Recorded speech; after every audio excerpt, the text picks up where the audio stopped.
Nabujala Zapadna Morava u junu je porušila most koji spaja na desetine sela sa leve i desne strane reke.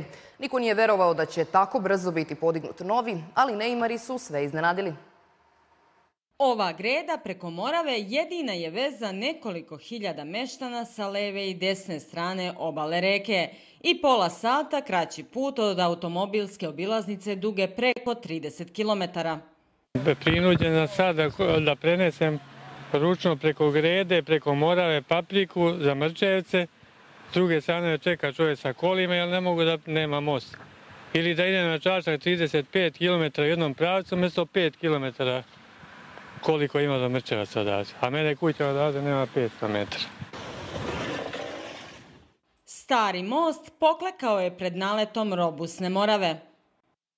Veliki je napor sagraditi novi na ovom mestu za samo nekoliko meseci, ali izgleda da je moguće. Sa velikom ozbiljnošću smo pristupili sa našim saradnicima izradi ovoga projekta i samo izgradnji mosta. Da je zahtevno jeste, ali u ovom trenutku nemamo nekakav problem na koji bi mogli da se požalimo, koji nam otežava radove, znači rešavamo probleme u hodu, ne kažem da ih nema, ali nisu problemi na koje bi trebalo nešto specijalno da se osvrćemo. Mora da se uradi novi projekat i bit će potpuno izgrađen novi most. Očekujemo i dodatna sredstva kako bi se konačno finansijski realizovala investicija.